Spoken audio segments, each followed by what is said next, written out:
बिस्मिल्लाहिर्रहमानिर्रहीम। अस्सलाम वालेकुम। मैं हूँ हकीम इलियास। नाजरीन, उम्मीद करता हूँ आप सब लोग खैरियत से होंगे। नाजरीन, आज का जो हमारा टॉपिक है वो उन नौजवानों के बारे में है कि या तो उनकी शादी नहीं हुई और या करीब है। ठीक है, उनके लिए ये वीडियो मैं बना रहा हूँ और ज़्यादातर मुझे मैसेजेस आ रहे हैं, कॉल जा रहे हैं कि हकीम साहब शादी नहीं हुई लेकिन टाइमिंग का मसला है, इसकी कुछ कर ले, कुछ अद्वियात दे दे। तो मेरा सवाल ये होता है कि भाई अगर आपके जिस्म में कुछ और कमज़ोरी नहीं है तो आप लोग इस टाइमिंग का इलाज ना करें। ये शादी के बाद ये खुद ब खुद ठीक हो जाता है, लेकिन लोग फिर भी ये बात नहीं मान रहे और ना समझ रहे। ठीक है, आज चूंकि मेरा यह टॉपिक नहीं था क्योंकि कुछ रिक्वेस्ट आ गए हैं कि हकीम साहब नज़र की कमज़ोरी के बारे में कुछ वीडियो बनाए, तो मैं उस टॉपिक के चक्कर में था। लेकिन ये इमरजेंसी वीडियो मैं इसलिए बना रहा हूँ मेरे भाई, देखे अब ये मेरा काम है, ऑनलाइन आप लोगों के साथ मेरी बात होती रहती है, मैं वीडियोस बनाता हूँ, आप लोग फिर व्हाट्सएप में और कमेंट्स के जरिए मुझे अपनी बातें शेयर कर लेते हैं। तो मेरा वास्ता है अब आप लोगों के साथ। ठीक है, ओवरऑल मैंने जितना देखा अक्सर नौजवान जिद करते हैं कि हकीम साहब ठीक है शादी तो नहीं हुई लेकिन आप टाइमिंग के लिए कुछ दे दे के मेरे भाई आज मैं बिल्कुल वजाहत के साथ बता रहा हूँ और आज के बाद इस टॉपिक के ऊपर मैं वीडियो नहीं बनाऊंगा क्योंकि इससे पहले भी 4-5 वीडियोस मौजूद है। तो एक टॉपिक पे बंदा डेली वीडियो बनाता रहेगा, लेकिन बना इसलिए रहा हूँ कि चलो वो वीडियो कुछ व्यूअर्स ने देखे हैं, लेकिन कुछ नए व्यूअर्स जो आ रहे हैं जो उनको पता नहीं है, ये वीडियो खास उन लोगों के लिए बना रहा हूँ। ठीक है, देखे जी, टाइमिंग का ताल्लुक दिमाग के साथ होता है।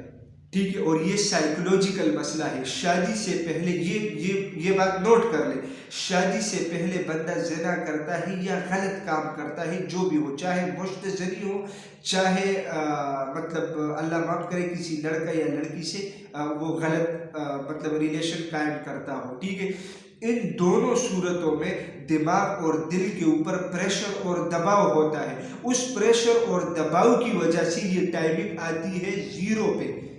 इसका ये मतलब हरगिज़ नहीं है कि ये बीमारी है, ये सूरत जाल का मसला है, इसका मतलब ये नहीं है, ये उस वजह से ये इस तरह हो रहा है क्योंकि ये साइकोलॉजिकल मसला है और टाइमिंग का ज़्यादातर ताल्लुक दिमाग और दिल के साथ होता है। जब ये दोनों चीज़ें फ्रेश ना हो टाइमिंग बनती ही नहीं। दूसरी बात, कुछ हकीम हजरात या कुछ एडवर्टाइजर आप लोगों को ये जानसा दे रहे हैं कि भाई हमने ये चीज़ तैयार किया है, ये नुस्खा तैयार किया है, ये किया है, ये किया है, आप इसे इस्तेमाल कर ले तो आपका मसला ठीक हो जाएगा, टाइमिंग ठीक हो जाएगी।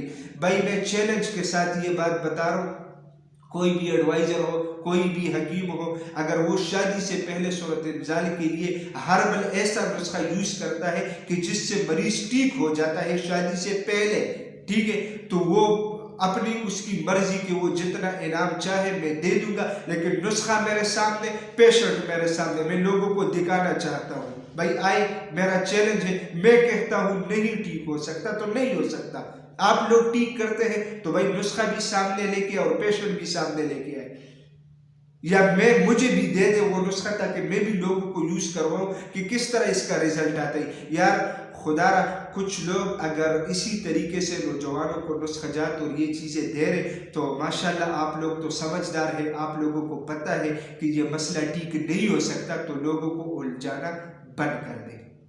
ये मेरी रिक्वेस्ट है आप लोगों के साथ। तो नाज़रीन, मैं उम्मीद करता हूँ आज की वीडियो आप लोगों को पसंद आई होगी। मेरा लहजा थोड़ा सा तेज था, लेकिन ये इसलिए तेज था कि भाई मैं बता के थक चुका हूँ कि भाई ना अपना पैसे ख़राब करे और ना अपना सेहत ख़राब करे, इन चीज़ों को छोड़ दे, ये मसला शादी के बाद ठीक हो जाता है। तो इंशाल्लाह नेक्स्ट टाइम एक नए वीडियो के साथ दोबारा मुलाकात होगी, तब तक के लिए मुझे इजाज़त दीजिएगा। अल्लाह हाफ़िज़।